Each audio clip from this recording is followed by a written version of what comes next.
Hello and thanks for joining us. I'm Beneet Brach. We are working to bring you more details on BC MLA Bowinn constituency office being targeted with an explosive device. This is a developing story. Investigators have been at her office in North Vancouver all morning. The area is surrounded by police tape as investigations continue. Right now, still a lot of questions on what exactly happened, what was this explosive device. In a moment, we're going to be hearing more details today from North Vancouver RCMP. They are holding a media availability to share an update on what happened today. This press conference is being held at the North Vancouver RCMP detachment. And as we wait, I would like to go through the details that we do know so far.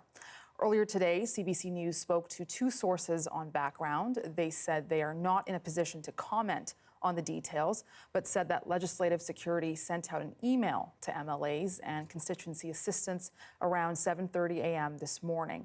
The email said that there was an explosive device that was detonated and caused damage. It said the explosion caused damage to the property, but no one was hurt. So again, CBC News has confirmed that was the constituency office that was targeted with an explosive device. No details yet of why, who, or what was in that device. And again, this was her office in North Vancouver. We are going to bring you live to that press conference soon, but CBC News also spoke to people in the area this morning about what they know and witnessed. Take a listen to what they said. Approximately 2:30, it sounded like a really loud bang, but it didn't sound like the trains. It sounded something. The front door of an office building in the Lower Lonsdale area. On Friday, June 27th, 2025, at approximately 2:45 a.m., North Vancouver RCMP received reports of a loud bang in the 100 block of West 1st Street. Frontline officers attended the area and conducted patrols. However, nothing suspicious was located. Subsequently, at 4:15 a.m., police received a second report of a loud explosion near the intersection of West Esplanade Avenue and Chesterfield Avenue. Officers responded immediately, and upon searching the area, located evidence of damage to the front door of an office building in the 200 block of West Esplanade Avenue, indicative of an explosive device detonation. The blast breached the door and damaged the door frame. The RCMP's explosive disposal unit was notified and attended, as well as officers from the Lower Mainland Integrated Police Dog Services and Integrated Forensic Identification Services. The office has been cleared and deemed safe. This was a jarring incident that undoubtedly startled sleeping residents in the area. Our investigation is still in its early stages, but police will remain on scene for the time being while CCTV is canvassed from neighboring businesses and additional evidence is collected. We're investigating all possible avenues and have not ruled out anything at this stage of the investigation. The North Vancouver RCMP Serious Crime Unit is leading the investigation, is being assisted by a number of RCMP resources to advance this investigation. This includes analytical support and additional resources from the Lower Mainland District RCMP. Police are specifically looking for anyone who is in the area of West Esplanade Avenue that may have captured dashcam or CCTV footage from the hours of 2:30 a.m. to 4:30 a.m. on June 27th. Anyone with information about this incident is asked to call the North Vancouver RCMP at 604-985-1311, quote file 25-13204. If you wish to remain anonymous, you may call Crime Stoppers as well. I'll open up the floor for any questions. I understand there will probably be a lot of questions, but I'm going to try my best to answer them. But do note that this is an investigation at a very early stages, and we're limited into how much detail we can provide to the public. The size of the damage on the corner of the door appears very small. Is there any indication when you say explosive device, what kind of device it may have been? So that is something that our investigators are going to be looking at, specifically the explosive disposal unit. That is within their area of expertise, and that is one of the areas they're going to be looking at, and we'll have more to that at a later time. And the earlier incident at 2:30 versus the one at 4 o'clock, are they assumed to be linked? Was there like two explosions at two different locations? So these are two different incidents. At this point, we're not sure if they're related. There's nothing to indicate that. And again, as the investigation unfolds, we may be able to find out more. But there are two separate incidents. The first explosion, I mean, there's no evidence at this point, but if there are anybody out there that has any knowledge or dash cam about the first incident at 2:30, they're asked to call us as well. Is there any indications so far that the office building that was damaged was targeted? It was obviously the office of a local MLA. So, I mean, the investigation is early in a stage.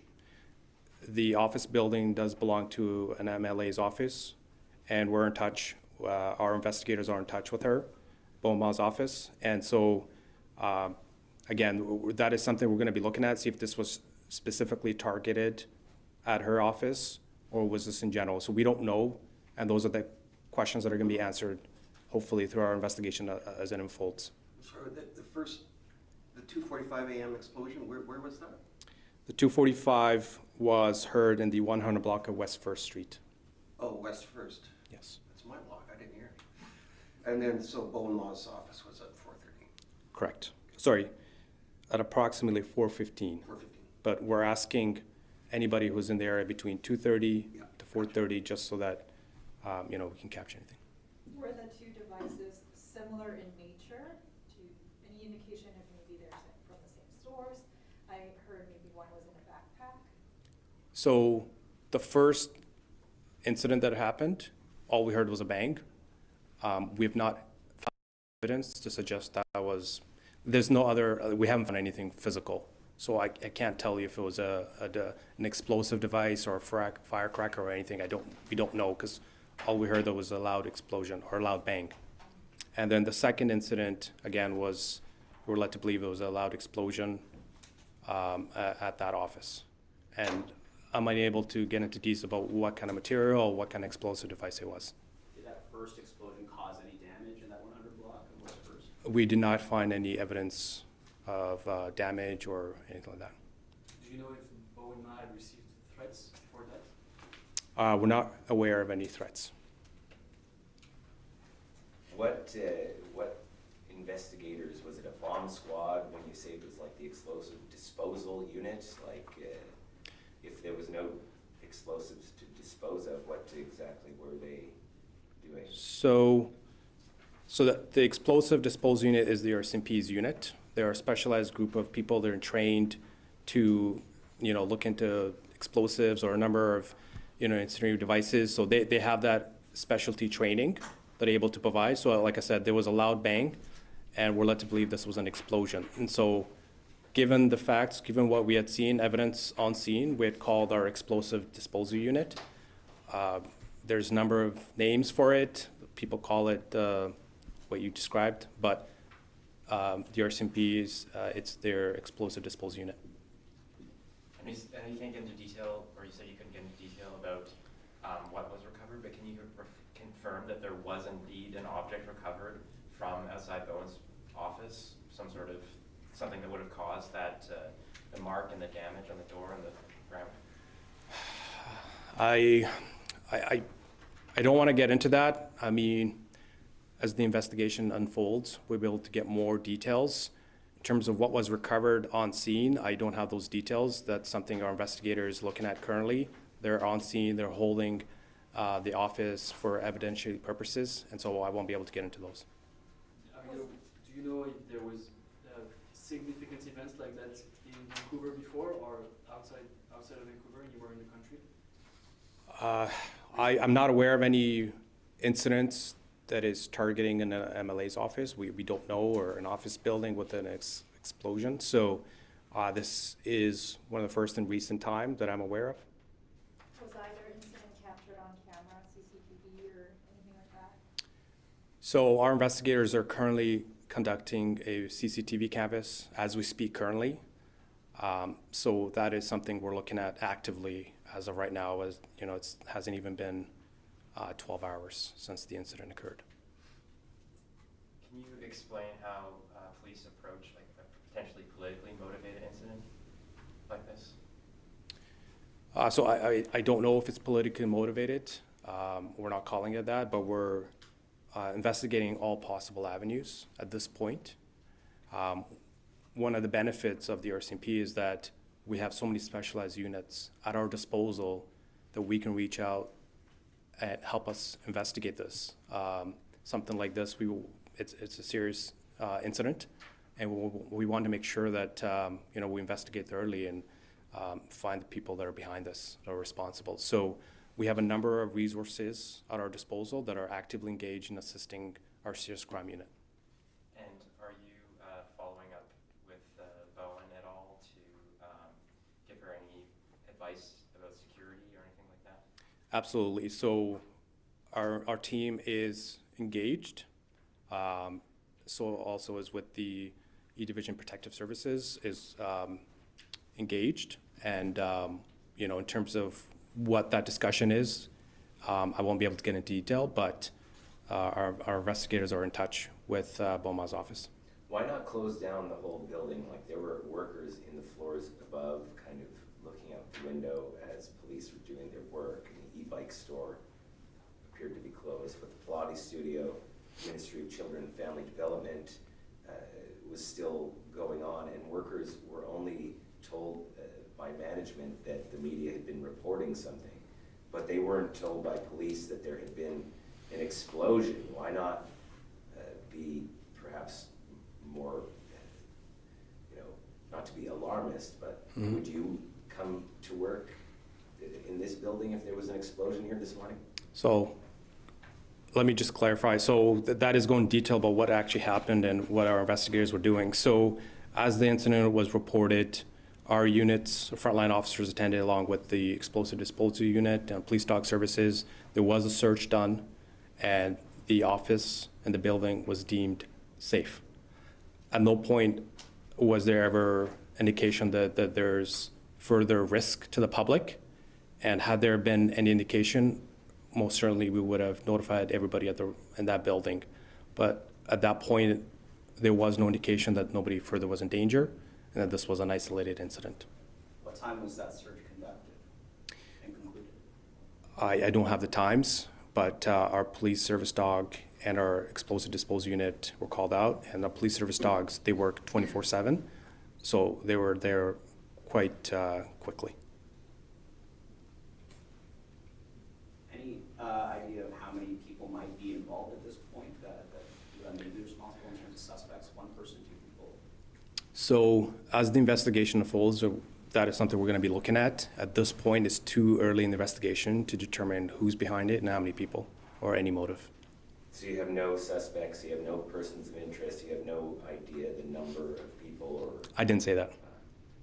So like I said, as the investigation unfolds, we're going to be looking at everything, all evidence, and again, as the investigation unfolds, we'll be able to provide that information. But at this point, I'm not prepared to share any information on how the active investigation is ongoing.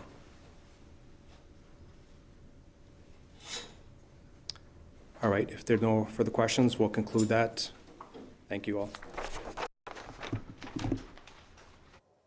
And we just heard there from North Vancouver RCMP on BC MLA Bowinn Ma's constituency office being targeted with an explosive device. We're just going to recap what we heard, or the police saying, an explosion was heard, not necessarily calling it an explosive device there. But North Vancouver police say overall this investigation is still very much in its early stages. Police didn't say exactly what kind of explosive device this was, still a lot of questions in the air. We are told there were two separate explosion incidents, one at 2:30 and one at 4:15 a.m., but it's not clear if these are connected. So still lots to follow up with there. And for more on this, we're going to check in with our reporter, Katie DeRosa, who has been following this story from Victoria, and she joins us now. Katie, what can you tell us about, the key takeaways from what we just heard from RCMP? Well, the RCMP were asked several times, do you know if this is politically motivated, any suspects? They said they don't know the motivation. They're looking for CCTV, any kind of video evidence of these incidents, which sounds like there was 2 separate explosions. The RCMP are not saying what kind of device was used, but they said that they're doing all they can to sort of canvass and get information. Now, Premier David Eby is holding a separate press conference in Vancouver related to FIFA. We expect him to take questions about this incident at Bowinn Ma's constituency office. He hasn't taken questions yet, but that's going to be a big question: is are NDP MLAs are their offices safe? Should staff be concerned? We know that NDP, though many NDP MLAs, their constituency staff have closed those offices just as a precaution. And MLAs I talked to today say they're very concerned about this incident, and they have seen sort of a ratcheting up of tension in recent years of incidents that kind of start online and then spill out to their constituency offices. So it's definitely created a climate of fear right now. Mm-hmm. Are there any key questions that still remain unclear about what happened today? Well, again, I think it's really the why. Is this related to any recent policies the government has put out? Is it targeted at the NDP, or is it? Those are all questions that we'll have. I did notice even at the legislature, the security is really doing the rounds. They're very visible, so it's very obvious even at the legislature here that there is a heightened degree of security. And of course, at those offices, they are closed. But we're hoping that the RCMP will release information as it comes forward. As for Bowinn Ma, our colleague did see her in a cafe close to the constituency office. She was with her child and her husband. Her husband says she doesn't want to comment. It's just too raw right now. But she said in a statement she's thanking everyone for her support and said, this incident is concerning. So we'll have to wait until we learn more. But certainly I think it's shaken a lot of people. Yeah, and Katie, you've been following this since the morning today. I just want to kind of go over what have you learned throughout the day? Well, we know that the Sergeant-at-Arms office sent out an email at 7:30 to MLAs and constituency offices to let them know, and they described it as an explosive device that detonated. Those were the exact words used, so they did not mince words about the device, that there was an explosion. Again, they also said they didn't name Bowinn Ma's office. They just said a constituency office, but we subsequently learned it was Bowinn Ma's office. So, they sent that out quite early so that these constituency staff and their MLAs could make a decision on whether or not to open. And again, we're just really learning about, how the Sergeant-at-Arms is going to deal with this. I think there'll be policy changes or heightened security around some of those offices. Those will be some of the questions that we're asking going forward. Yeah, definitely lots to follow up and reflect on there. Katie, thank you so much for your time. And so again, CBC News has confirmed that this constituency office was targeted, and no details yet of really who, why, as Katie mentioned, and what was this device. But CBC News also spoke to people in that area in North Vancouver this morning about what they know and witnessed. Take a listen to what they had to say. Approximately 2:30, it sounded like a really loud bang, but it didn't sound like the trains. It sounded something more. It wasn't a car crash. It was like a big, it shook the house. So I only live a block away, so it was crazy. Definitely not something normal. It was really loud and it kind of just shook us. We were in the middle of a sleep and we instantly got up kind of thing. It's a bit worrying. I'm new to the neighborhood, but I've only been here for a couple months, but not a great start. And thanks again for joining us for this live special coverage regarding Bowinn Ma's office and what unfolded there this morning and the investigations that continue. You can find up-to-date information on our website, cbc.ca/BC. Thanks again for joining us and take care.